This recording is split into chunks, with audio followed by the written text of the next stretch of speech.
This segment brought to you by Bravo Company USA.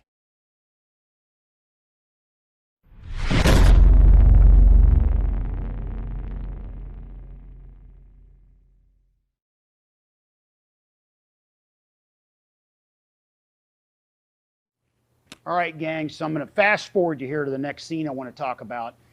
The problem here is Llewellyn grew a conscience in the middle of the night. Couldn't go to sleep, decided it was a good idea to get up, get a gallon of water, and take it back out to the crime scene and give it to the dude, who by then was probably dead anyway. Bad move, because he put himself back at the crime scene. They were able to trace him from there.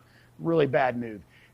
The money could have disappeared. Chances are he would have got away with it and they wouldn't have had any idea where it went, but he put himself back in a really bad situation. Now fast forward, the Mexicans are chasing him. He's down in the water, okay? And they've sicked their pit bull on him. And he's having to deal with the pit bull.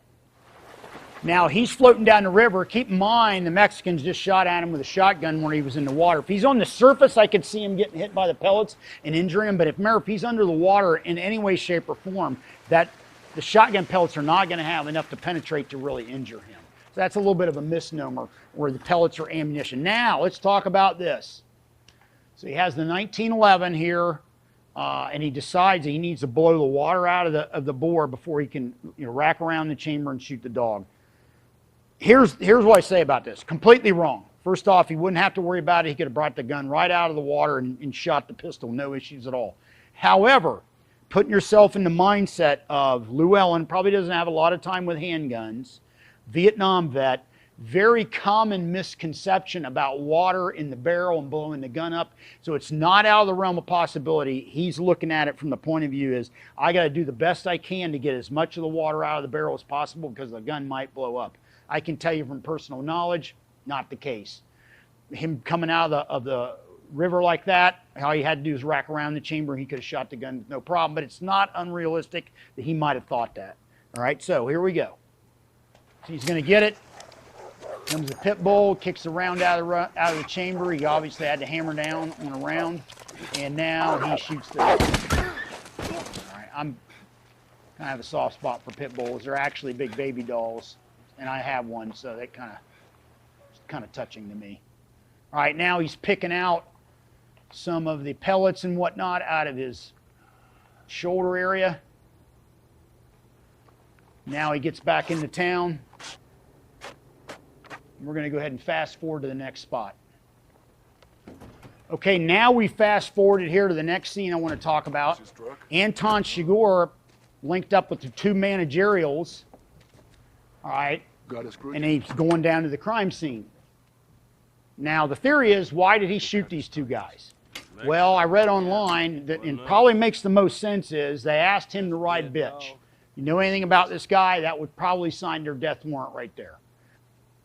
So here's the thing I really want to dial in on, okay? So he goes down here, he's looking at the bodies. Hold this, please. He hands off the flashlight and he picks up what appears to be a Glock 19. All right, chamber's around. He comes up. They hand him their tracking device. You getting anything on this? All right, stands up, gets the flashlight back, and he whacks the two managerials. Don't know why, but asking him to ride bitch was probably as good a reason as any. Here's the problem. 1980, Glock 19 didn't exist. Actually didn't exist for several more years. As a matter of fact, in 1980, the Glock itself didn't exist. Granted, it was adopted as a P-80 by the Austrian military, but it really didn't exist per se to into the 1980s. Wasn't first imported into the United States to roughly the mid-80s, and then the Glock 19 after that. So we're a good 7-8 years probably before the Glock 19 ever hit the U.S. shores or was ever even known. So way out of whack on the pistol itself. Okay, we're going to bump to the next scene I want to talk about here. Anton Chigurh has tracked the money, all right?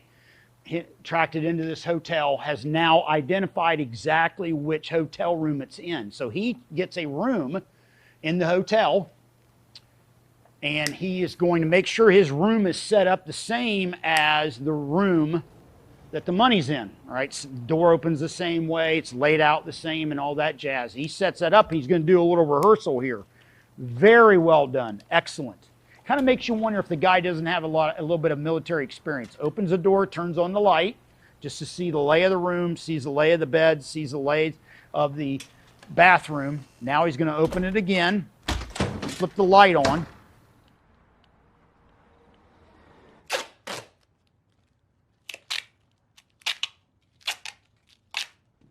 He's going to inspect the room a little bit. He's going to inspect the area where you would hang your coats or whatnot, or maybe spare pillows are. He's going to see what the bathroom looks like, kind of the layout of it.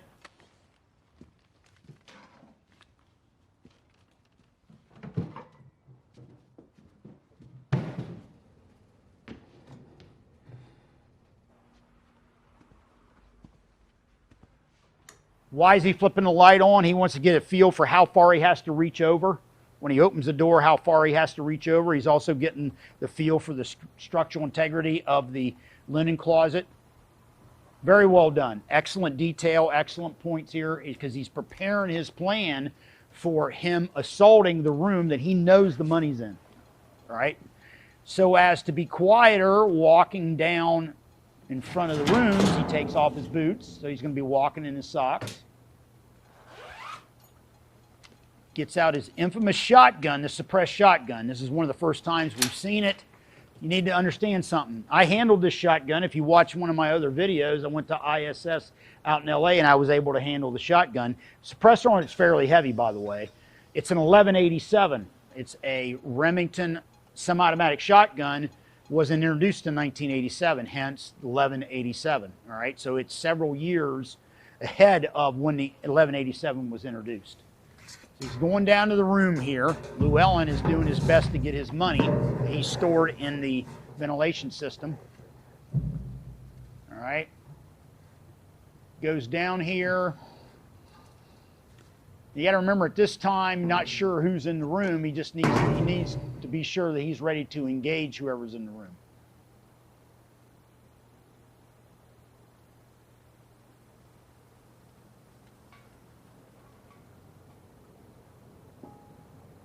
All right. Does his famous technique with the door lock.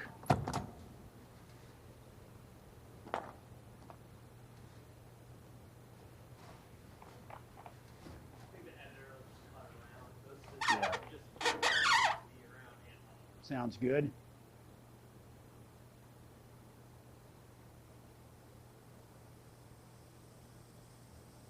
Punches out the deadlock, he punches out the doorknob. Here's the thing there. First off, suppressed shotguns, assuming it's a 12 gauge, way too quiet.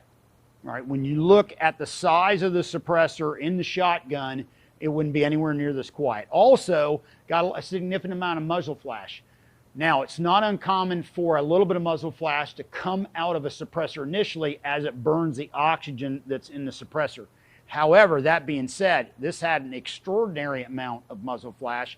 And remember, suppressors themselves are kind of the ultimate flash hider. So it might have a little bit, but not to the degree that you see here. Also, it's much quieter than it would be in the real world. All right, so we're going to move forward here. He engages that dude. Does a shot into the linen closet where somebody might be hiding. Right here past the TV. Does a little number on that. Now, here comes the guy. Here's what I want you to see. The bulk of his pattern from the shotgun is actually in the door frame. And then the pattern that hits the side, you kind of go, wait a minute. At that range, that pattern wouldn't be that big. So I'd see a couple pellets maybe on this door frame, but not as many as they did. In my opinion, they missed that a little bit. All right. Llewellyn hears the gunshots. He knows that that's meant for him. Not a good thing. Now, here comes Shigur. He's coming up. He sees the bathroom and he sees a dude move in the shower.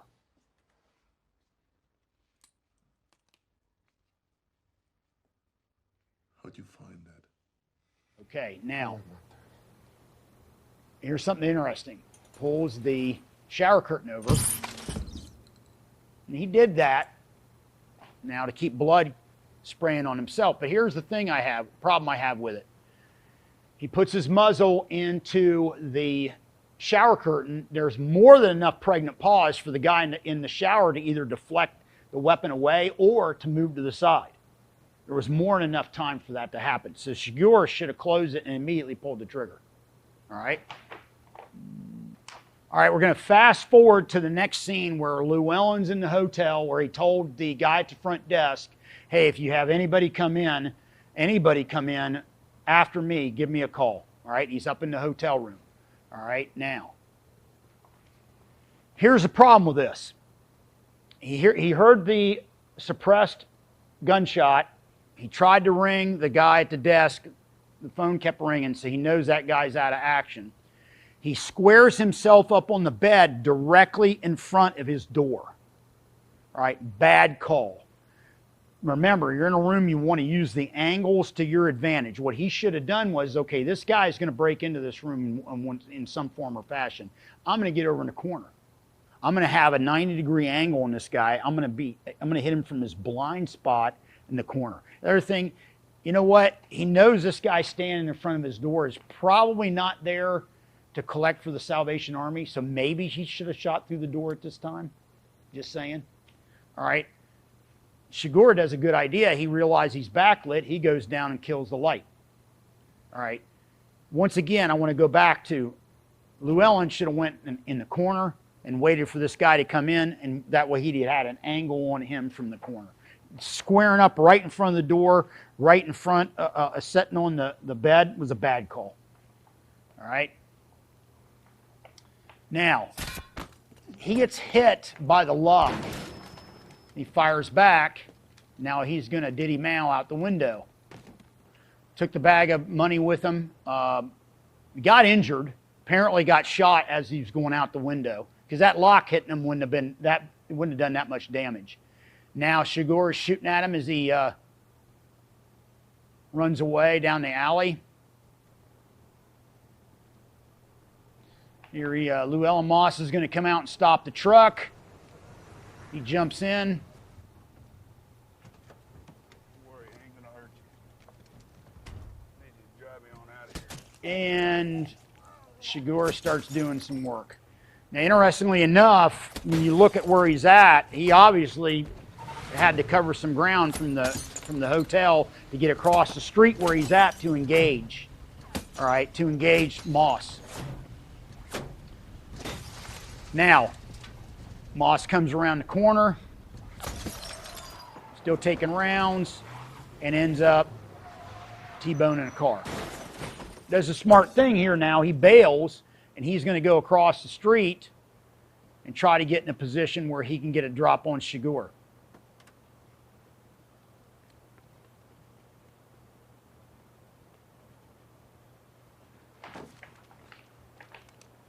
This is probably Moss's best spot to kill Shigure. He should have made that happen. He sees him coming out. He sees him in his reflection. This is when he should have went all in to try to get him. All right. Shigure didn't really know where he was at. He was closing in on the vehicle.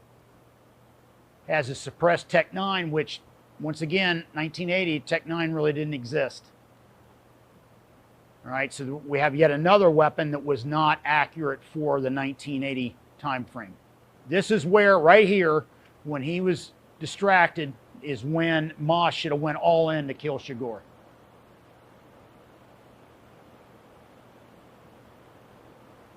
Sees the blood trail.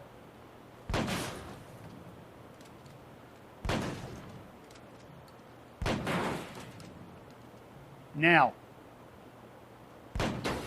Shigure does a good job of getting out of here. He obviously took a hit, but he gets out of there and does a really good job at it.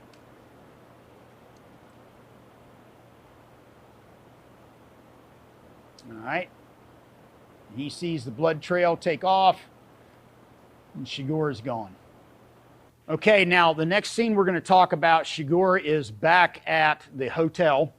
All right, and he's going to patch himself up. He's already hit the pharmacy. He had a distraction with the car blowing up. He rolled into the pharmacy when everybody was had their back turned, and he got some meds for him, and now he's going to roll in and start patching himself up at the hotel. Now, puts down plastic, realizes he's got blood in his boots, obviously. This is a pretty interesting sequence here, because to be honest with you, it's pretty switched on. He had to have some training somewhere to have the wherewithal to deal with this injury to the degree that he does. So he cleans himself off, which everybody would understand how to do that. That's no big deal. All right. Then he sets himself up in the bathroom. He gets boiling water going, disinfects the wound. All right, he gets boiling water going so he can sterilize the tweezers. So here he's applied the lidocaine to the wound to numb it up. He sterilized the tweezers. He's starting to pull debris out of the gunshot wound. All right, average dude isn't going to really know how to do that. Kind of makes me wonder if the guy hasn't had some enhanced training. Remember, this is 1980. Maybe a guy had been an SF medic or something along those lines. Obviously, he's had some medical training. The average bear would not know how to do that kind of stuff. That's a little bit out of the norm. You go, well, it's not that big of a deal. Yeah, but he has the wherewithal to get all the materials, to sterilize everything, to get everything sorted out to where he can debride the wound.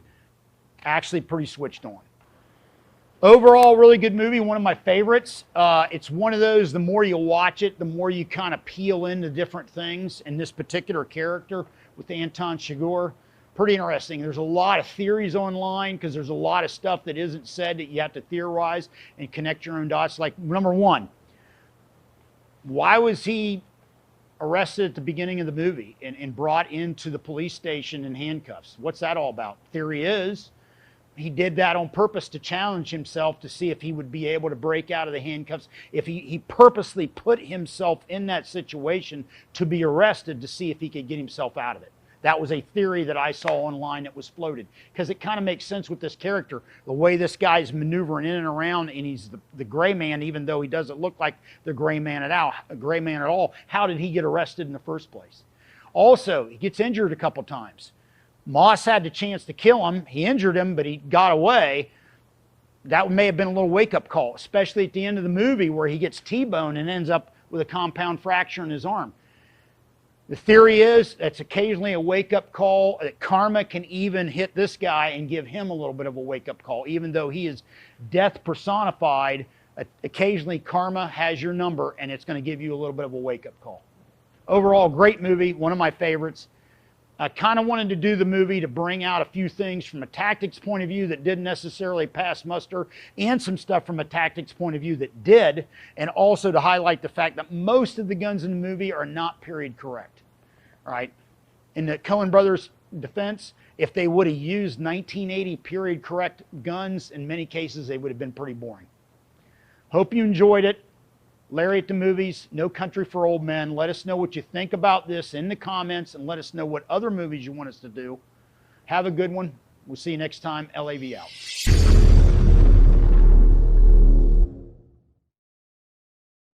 Hey, Larry Vickers here. I hope you enjoyed this video. Click here to subscribe to the Vickers Tactical channel and take time out to check out some of our other favorite videos.